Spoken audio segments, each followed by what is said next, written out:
এরপরেই class 11-এর final ইতিহাস পরীক্ষা।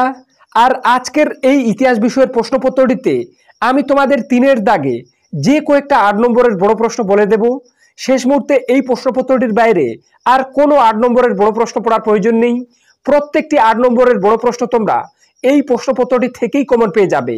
তো কাজেই বন্ধুরা, তোমরা যারা সারা বছরও কোনো কারণে ইতিহাস পরীক্ষার জন্য কোনো প্রিপারেশন নিতে পারোনি, আর পরীক্ষার আগের দিনে বা আগের রাতে এই ভিডিওটা দেখছো, তোমরা প্রত্যেকটি আজকের এই ভিডিওটিতে বলা প্রশ্নগুলি রেডি করে যাও।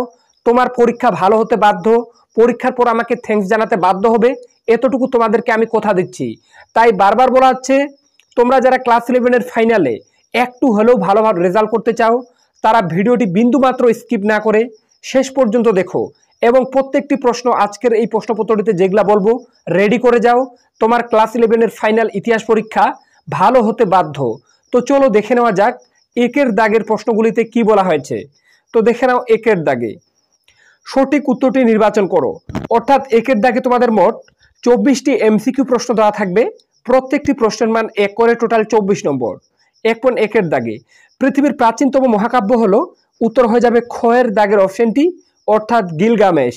1.2 ইন্ডিকায়ের রচয়িতা ছিলেন, তো এর উত্তর হয়ে যাবে ইন্ডিকায়ের রচয়িতা ছিলেন মেগাসিনিস অর্থাৎ কোয়ের দাগের অপশনটি উত্তর।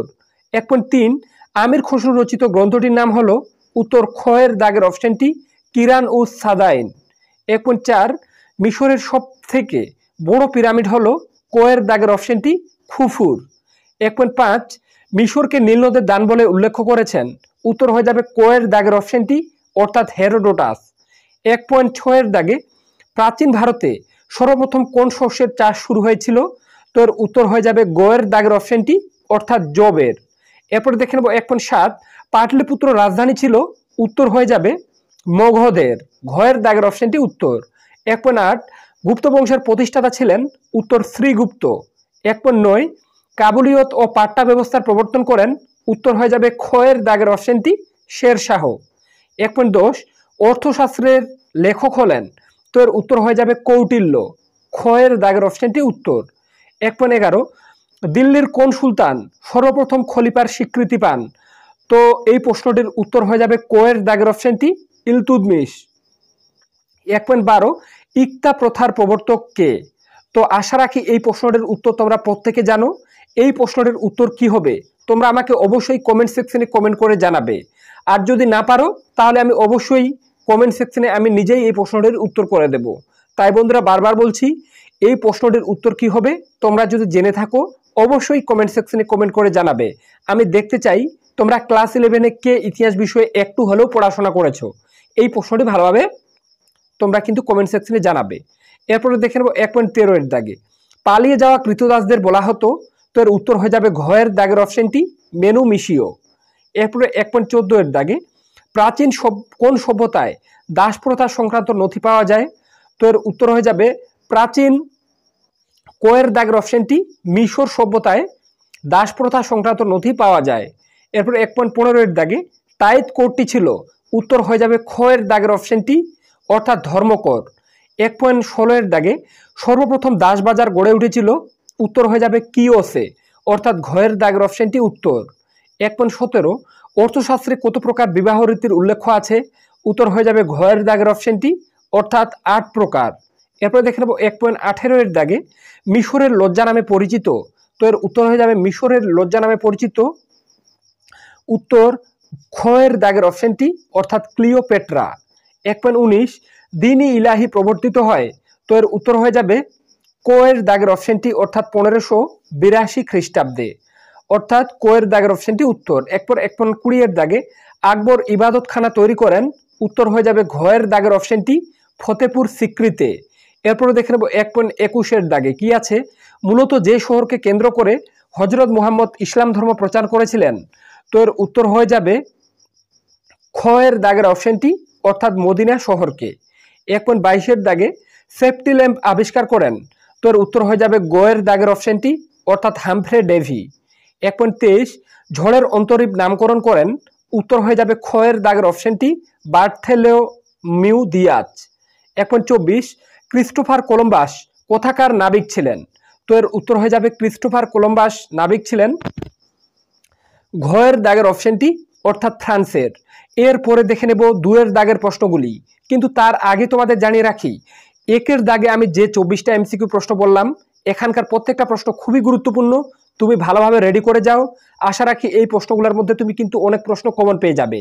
আর তোমরা যারা ইতিহাসে প্রায় প্রত্যেকটি 24টাতে 24টা এমসিকিউ প্রশ্ন কমন পেতে চাও তাদের উদ্দেশ্যে বলে রাখছি, আমি আজকেই, তোমরা যারা এই ভিডিওটা এখন দেখছো কিছুক্ষণ পরেই আমি ক্লাস 11-এর ইতিহাস বিষয় থেকে অতি গুরুত্বপূর্ণ মাত্র শেষ মুহূর্তের জন্য 60টি এমসিকিউ প্রশ্ন নিয়ে আলোচনা করব।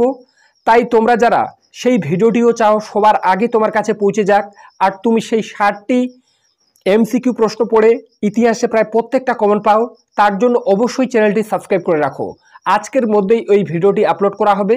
তাই বারবার বলছি, তোমরা যারা এমসিকিউ প্রশ্নের ভিডিওটি চাও যেখান থেকে তুমি প্রত্যেকটা 24টাতে 24টা কমন পাবে, তার জন্য অবশ্যই চ্যানেলটি সাবস্ক্রাইব করে রাখো যাতে ভিডিওটি আপলোড করার সাথে সাথে তোমার কাছে নোটিফিকেশন পৌঁছে যায়। আমি তোমাদেরকে বারবার বলছি আর কিছুক্ষণের মধ্যেই সেই এমসিকিউ প্রশ্নের ভিডিওটি আপলোড করে দেওয়া হবে। তো চলো দেখে নেব এরপরে 2-এর দাগের প্রশ্নগুলিতে কি বলা হয়েছে। তো দেখে নাও 2-এর দাগে 2টি বা 3টি বাক্যে নিম্নলিখিত প্রশ্নগুলির উত্তর দাও, বিকল্প প্রশ্নগুলি লক্ষণীয়। অর্থাৎ 2-এর দাগে তোমাদের মোট 16টি এসএকিউ প্রশ্ন দেওয়া থাকবে, প্রত্যেকটি প্রশ্নের মান 1 করে টোটাল 16 নম্বর। তো 2.1-এর দাগে আছে হায়ারোগ্লিফিক লিপি কি। 2.2 ভারতের সাতবাহন রাজারা কোন দুটি ধাতুর মুদ্রা ব্যবহার করতেন। 2.3 নিম্নবর্গের ইতিহাস চর্চা বলতে কি বোঝো, এর সাথে অথবা দিয়ে আছে ইতিহাস পুরাণ কি। 2.4 নগর রাষ্ট্র বা পুলিশ বলতে কি বোঝো। 2.5 অলিম্পিক ক্রীড়া প্রথম কবে শুরু হয়েছিল, এর সাথে অথবা দিয়ে এলাহাবাদ প্রশস্তি কে রচনা করেন। 2.6 ইক্তা শব্দের অর্থ কি। 2.7 অর্থশাস্ত্রের বিষয়বস্তু কি, এর সাথে অথবা দিয়ে সপ্তাঙ্গ তত্ত্ব কি। এরপরে দেখে নেব 2.8-এর দাগে হিন্দুস্তানের তোতা পাখি কাকে বলা হয়। 2.9 করভি কি। 2.10 ফিপ বলতে কি বোঝায়, এর সাথে অথবা দিয়ে আছে গিল্ড কি ছিল। 2.11 স্পার্টাকাস কে ছিলেন। 2.12 স্ত্রীধন বলতে কি বোঝো। 2.13 সরি এগুলা 1.13 হয়ে গেছে, তোমরা বুঝে নেবে টাইপিং মিসের কারণে, এটা হয়ে যেত 2.13-এর দাগে মিশরের প্রথম মহিলা ফেরাও কে ছিলেন, এর সাথে অথবা দিয়ে আছে ভারতের হুন আক্রমণ কবে হয়, এদের নেতা কে ছিলেন। 2.14 আধুনিক জ্যোতির্বিজ্ঞানের জনক কাকে বলা হয়। 2.15 আধুনিক বিজ্ঞানের জনক নামে কে পরিচিত, এর সাথে অথবা দিয়ে আছে আধুনিক ছাপাখানা কে আবিষ্কার করেন। এরপর 2.16 কে কবে প্রথম ভারতে আসার জলপথ আবিষ্কার করেন। তো বন্ধুরা 2-এর দাগে তোমাদের সামনে যে 16টা এসএকিউ প্রশ্ন বলা হলো এখানকার প্রত্যেকটা প্রশ্ন গুরুত্বপূর্ণ, এখান থেকে তুমি কিন্তু অনেক এসএকিউ প্রশ্নই কমন পেয়ে যাবে। আর তোমরা যারা চাও ইতিহাস বিষয়ের 16টাতে 16টা এসএকিউ প্রশ্ন কমন পাবে, তার জন্য আমি আজকেই কিন্তু এমসিকিউ এবং এসএকিউ দুটো ভিডিও নিয়ে আসবো। তাই সেই ভিডিওটি যাতে সবার আগে তোমার কাছে পৌঁছে যায় আর শেষ মুহূর্তে তুমি এই এসএকিউ এবং এমসিকিউ দুটো ভিডিওই সবার আগে পেয়ে যাও আর সেইগুলা পড়ে তুমি ক্লাস 11-এ সবার থেকে ভালো রেজাল্ট করো, তার জন্য অবশ্যই চ্যানেলটি সাবস্ক্রাইব করে পাশে থাকা বেল আইকনটি প্রেস করে রাখো। কেননা আমি এখন যে ভিডিওগুলো নিয়ে আসবো তুমি যদি প্রত্যেকটি ভালোভাবে রেডি করে যেতে পারো তোমার পরীক্ষা ভালো হতে বাধ্য। তোমরা যারা আমার ভিডিওগুলি দেখেছো প্রত্যেকটা সাবজেক্টের প্রায় 90% প্রশ্ন কমন এসেছে, তোমাদের যেই স্কুল হয়ে থাক সেগুলোর মধ্যেই কিন্তু তবুও কমন পড়বে। তাই বারবার বলছি চ্যানেলে নতুন হয়ে থাকলে অবশ্যই চ্যানেলটি সাবস্ক্রাইব করে পাশে থাকা বেল আইকনটি প্রেস করে রাখতে একদম ভুলো না। তো চলো দেখে নেব এরপরে 3-এর দাগের প্রশ্নগুলি। তার আগে জানিয়ে দিই এখন আমি 3-এর দাগে তোমাদের যে কয়েকটা প্রশ্ন বলবো শেষ মুহূর্তে এই প্রশ্নগুলির বাইরে আর কোনো প্রশ্ন পড়ার প্রয়োজন নেই। এই প্রত্যেকটি প্রশ্ন তুমি কিন্তু 8-এর দাগে তোমাদের প্রশ্নপত্রে যে প্রশ্নগুলাই থাকবে প্রায় প্রত্যেকটি 8 নম্বরের বড় প্রশ্ন তোমরা আজকের এই প্রশ্নপত্রটিতে বলা প্রশ্নগুলি থেকেই কমন পেয়ে যাবে। তাই বন্ধুরা বারবার বলছি চ্যানেলে নতুন হয়ে থাকলে অবশ্যই চ্যানেলটি সাবস্ক্রাইব করে পাশে থাকা বেল আইকনটি প্রেস করে রাখতে একদম ভুলবে না, যাতে আমি গুরুত্বপূর্ণ ভিডিওগুলি আপলোড করলে সবার আগে তোমার কাছে নোটিফিকেশন পৌঁছে যায়। আর আমি তোমরা যারা কিছুদিন পরে উচ্চ মাধ্যমিকে মানে ক্লাস 12-এ উঠবে বা সামনে উচ্চ মাধ্যমিক পরীক্ষা দেবে তোমাদের জন্য কিন্তু আমি শেষ মুহূর্তে যে ভিডিওগুলো দেবো তুমি যদি রেডি করে যেতে পারো তোমার উচ্চ মাধ্যমিক পরীক্ষাও ভালো হবে। এই কথাগুলি এজন্যই বলা যাতে তোমাদের সামনের উচ্চ মাধ্যমিক পরীক্ষা তোমরা ভালো রেজাল্ট করতে পারো। তাই বারবার বলা হচ্ছে যাতে গুরুত্বপূর্ণ এরকম ভিডিওগুলি তোমাদের উচ্চ মাধ্যমিক পরীক্ষাতেও পৌঁছে যায় অবশ্যই চ্যানেলটি সাবস্ক্রাইব করে রাখো। তো চলো দেখে নেব 3-এর দাগের অতি গুরুত্বপূর্ণ প্রশ্নগুলি। তো দেখে নাও 3-এর দাগে নিম্নলিখিত প্রশ্নগুলির উত্তর দাও। অর্থাৎ 3-এর দাগে তোমাদের 8 নম্বরের 5টি প্রশ্নের উত্তর করতে হবে। প্রত্যেকটি প্রশ্নের মান 8 করে, টোটাল 40 নম্বর। তো প্রথমে দেখে নাও ক-এর দাগে। তো ক-এর দাগে তোমরা প্রত্যেকে জানো তোমাদের দ্বিতীয় অধ্যায় থেকে একটা 8 নম্বরের বড় প্রশ্ন থাকবে। প্রত্যেকটা প্রশ্নের সাথে তোমাদের ইতিহাস প্রশ্নপত্রে কিন্তু অথবা থাকবে। তো প্রথম অধ্যায় থেকে কোনো প্রশ্ন আসে না, তো ডিরেক্ট দেখে নেব দ্বিতীয় অধ্যায়ের প্রশ্ন। তো দেখে নাও দ্বিতীয় অধ্যায় থেকে এবছরের জন্য সবথেকে গুরুত্বপূর্ণ প্রশ্ন, হরপ্পা সভ্যতার নগর পরিকল্পনার বর্ণনা দাও, এই সভ্যতার পতন কেন হয়। সব থেকে গুরুত্ব দিয়ে এই প্রশ্নটা পড়ে যাবে দ্বিতীয় অধ্যায় থেকে। একটাই পড়ে গেলে একটাই কমন, এই ধরনের কোনোভাবে এই প্রশ্নটা বাদ দেবে না। এই প্রশ্নটা রেডি হয়ে গেলে তোমরা পড়বে 4টি নদীকেন্দ্রিক সভ্যতার নাম লেখো, এই সভ্যতাগুলি নদী তীরবর্তী অঞ্চলে গড়ে উঠেছিল কেন, মিশরকে নীল নদের দান বলা হয় কেন। খুবই গুরুত্বপূর্ণ প্রশ্ন, এই দুটো প্রশ্ন পড়ে রাখলে আমার মনে হয় একটা কমন পেয়ে যাবে। কিন্তু যেহেতু প্রশ্ন আমি করব না, তোমাদের স্কুলের টিচাররা করবে, তার জন্য তোমরা একটা আরও দেখে রাখবে, নব্যপ্রস্তর যুগের মানুষের জীবনযাত্রার পরিচয় দাও, এই যুগের গুরুত্ব লেখো। তো বন্ধুরা, দ্বিতীয় অধ্যায় থেকে তোমার যদি এই 3টে 8 নম্বরের প্রশ্ন রেডি থাকে, তুমি পুরো নিশ্চিন্তে থাকো। এই 3টা প্রশ্নের মধ্যেই তুমি কিন্তু একটা প্রশ্ন 100% কমন পাবে, 2টা কমন পেয়ে যেতে পারো, কেননা প্রত্যেকটা প্রশ্নের সাথে তোমাদের অথবা দেওয়া থাকবে। তাই এই দুটো প্রশ্ন পড়ে রাখলে তুমি কিন্তু একটা প্রশ্ন কমন পাবেই পাবে। এরপরে দেখে নেব খ-এর দাগে। তো তোমরা প্রত্যেকে জানো খ-এর দাগে তোমাদের তৃতীয় অধ্যায় থেকে প্রশ্ন থাকবে। তো এবছরের জন্য তৃতীয় অধ্যায় থেকে সবথেকে গুরুত্বপূর্ণ প্রশ্ন দেখে নাও, পুলিশের বৈশিষ্ট্য ও পতনের কারণ আলোচনা করো। খুবই গুরুত্বপূর্ণ প্রশ্ন, এই প্রশ্নটা ভালোভাবে রেডি করে যাবে। এছাড়া সাম্রাজ্যের সংজ্ঞা দাও, মৌর্য সাম্রাজ্য ও মেসিডোনীয় সাম্রাজ্যের মধ্যে তুলনামূলক আলোচনা করো। খুবই গুরুত্বপূর্ণ প্রশ্ন, এই দুটো প্রশ্ন পড়া থাকলে তুমি একটা প্রশ্ন কমন পেয়ে যাবে। এরপরে আরও আছে, পারস্যের ক্ষত্রপ এবং চীনের ম্যান্ডারিনের বিবরণ দাও, এর সাথে অথবা দিয়ে কৌটিল্যের অর্থশাস্ত্রে ও বরুণীর ফতোয়াই জাহানদারিতে রাজতন্ত্র ও রাষ্ট্রনীতি সম্বন্ধে ধারণা কি ছিল। তো খ-এর দাগে আমি তোমাদের যে 4টা প্রশ্ন বললাম, এই 4টা প্রশ্ন তোমার যদি ভালোভাবে রেডি থাকে, তুমি পুরো নিশ্চিন্ত হয়ে পরীক্ষা দিতে যাও। এই 4টা প্রশ্নের মধ্যে 2টো প্রশ্ন তুমি 100% কমন পাবে, আর তোমাদেরকে একটি প্রশ্নের উত্তর করতে হবে।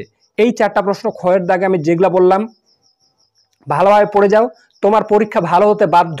কে কি বলছে তোমার দেখার প্রয়োজন নেই, আমি যেভাবে বলছি পরীক্ষায় তেমনভাবে কমন পাবে বলে আমার মনে হয়। যদিও প্রশ্নপত্র স্কুলের টিচাররা করবে, কিন্তু এই প্রশ্নগুলোর বাইরে যাবে না। তাই বারবার বলছি, সারা ইউটিউবে বন্ধুরা তোমাদেরকে কেউ এমনভাবে সাজেশনে বলবে না, একমাত্র আমাদের চ্যানেল থেকে বলে দেওয়া হয়, যাতে তোমরা ক্লাস 11-এর ফাইনালেও এই ভিডিওগুলো দেখে ভালো রেজাল্ট করতে পারো। তাই অবশ্যই চ্যানেলে নতুন হয়ে থাকলে চ্যানেলটি সাবস্ক্রাইব করে রাখতে ভুলবে না, যাতে তোমরা ক্লাস 12-এও এই চ্যানেল থেকে অনেক উপকার পেতে পারো। এরপরে দেখে নেব গ-এর দাগে। তো গ-এর দাগে তোমাদের এবছরের জন্য সবথেকে গুরুত্বপূর্ণ প্রশ্ন দেখে নাও। তো গ-এর দাগের প্রশ্ন, ভারতীয় উপমহাদেশের অর্থনীতিতে ইন্দো রোম বাণিজ্যের প্রভাব লেখো, ভারতীয় উপমহাদেশের তৃতীয় নগরায়নের কারণ ব্যাখ্যা করো। খুবই গুরুত্বপূর্ণ প্রশ্ন, কোনোভাবে বাদ দেওয়া যাবে না। এই প্রশ্নটি পরীক্ষায় আসার চান্স প্রবল, এই প্রশ্নটি, তাই ভালোভাবে পড়ে রাখবে। এছাড়া প্রাচীন রোম ও প্রাচীন ভারতের দাস প্রথার তুলনামূলক বিবরণ দাও, খুবই গুরুত্বপূর্ণ এই প্রশ্নটাও। এছাড়া একটা আরও দেখে রাখবে, মধ্যযুগের ইউরোপের সমাজতান্ত্রিক অর্থনীতিতে মেনর প্রথার প্রধান বৈশিষ্ট্যগুলি উল্লেখ করো। তো খুবই গুরুত্ব দিয়ে এই প্রশ্নটা পড়ে যাবে। এই প্রশ্নটা তোমাদের 5ম অধ্যায়ের প্রশ্ন, তাই ভালোভাবে রেডি করে যাবে। আশা রাখি এই প্রশ্নগুলোর মধ্যে তুমি কিন্তু 2টো প্রশ্ন কমন পেয়ে যাবে, একটি প্রশ্নের উত্তর করতে হবে। এরপরে দেখে নেব ঘ-এর দাগে। তো ঘ-এর দাগে তোমাদের মানে 6ষ্ঠ অধ্যায়ের প্রশ্ন থাকবে একটি। তো 6ষ্ঠ অধ্যায় থেকে এবছরের জন্য সবথেকে গুরুত্বপূর্ণ প্রশ্ন হলো, বর্ণ প্রথার বৈশিষ্ট্য কি, বর্ণ ও জাতি ধারণার পার্থক্য নিরূপণ করো। 6ষ্ঠ অধ্যায় থেকে সবথেকে গুরুত্ব দিয়ে এই প্রশ্নটা পড়ে যাবে। এই প্রশ্নটা রেডি হয়ে যাওয়ার পর তোমরা পড়ে রাখবে, ভারতের ইতিহাসে সুলতান রাজিয়া ও নূরজাহানের অবদান সংক্ষেপে আলোচনা করো। খুবই গুরুত্বপূর্ণ প্রশ্ন, প্রথমে 2টো পড়া থাকলে আমার মনে হয় একটা প্রশ্ন তুমি 100% কোন পাবে। কে কি বলছে সেটা দেখার প্রয়োজন নেই, বারবার বলছি। আরও একটা পড়ে রাখবে, এই 2টো হয়ে গেলে প্রাচীন মিশরের নেফারতিতি ও ক্লিওপেট্রার কার্যাবলীর পরিচয় দাও, রানী দুর্গাবতীর কার্যাবলী আলোচনা করো। তো 6ষ্ঠ অধ্যায় থেকে তোমার যদি এই 3টা প্রশ্ন রেডি থাকে, তুমি এখান থেকে 3টার মধ্যে 2টো প্রশ্ন 100% কোন পাবে। তার মধ্যে থেকে একটি প্রশ্নের উত্তর তোমাদেরকে করতে হবে। পরীক্ষার পর মিলিয়ে দেখবে, যদিও তোমাদের স্কুলের টিচাররা তৈরি করুক প্রশ্ন, এগুলার মধ্যে কমন পেয়ে যাবে। কেননা আমি বিগত কয়েক বছর ধরে, আর আমি নিজেও একজন ইতিহাস বিষয়েরই শিক্ষক, আর আমি বিগত কয়েক বছর ধরে যেভাবে সাজেশনে দেই ক্লাস 11-এ কিন্তু তেমনভাবেই আসে। তাই বারবার বলছি বন্ধুরা, কোথায় ট্রাস্ট দেখে প্রশ্নগুলি দেখে যাও, তোমার পরীক্ষা ভালো হবে। এমনকি পরীক্ষার পর আমাকে থ্যাঙ্কস জানাতে বাধ্য হবে। এরপরে দেখে নেব উঁয়ের দাগে। উঁয়ের দাগে তোমাদের সবার শেষের অধ্যায়, অর্থাৎ অষ্টম অধ্যায় থেকে একটা 8 নম্বরের প্রশ্ন থাকবে। তো এবছর জন্য সবথেকে গুরুত্বপূর্ণ প্রশ্ন অষ্টম অধ্যায়ের, খ্রিস্টপূর্ব 6ষ্ঠ শতকে ভারতের নতুন ধরনের ধর্মীয় আন্দোলনের উত্থানের পটভূমি লেখো। খুবই গুরুত্বপূর্ণ প্রশ্ন, পরীক্ষায় আসার মতো, কোনোভাবে বাদ দেবে না এই প্রশ্নটা। এই প্রশ্নটা হয়ে যাওয়ার পর একটা আরও পড়ে রাখবে, আকবরের দিনী ইলাহি সম্পর্কে বিশদভাবে আলোচনা করো। খুবই গুরুত্বপূর্ণ এই প্রশ্নটাও। এছাড়া একটা আর সেবার শেষের ক্রুসেডের কারণগুলি আলোচনা করো। তো বন্ধুরা, সপ্তম অধ্যায় থেকেও তোমার যদি এই 3টা প্রশ্ন পড়া থাকে, কে কি বলছে সেটা দেখার প্রয়োজন নেই।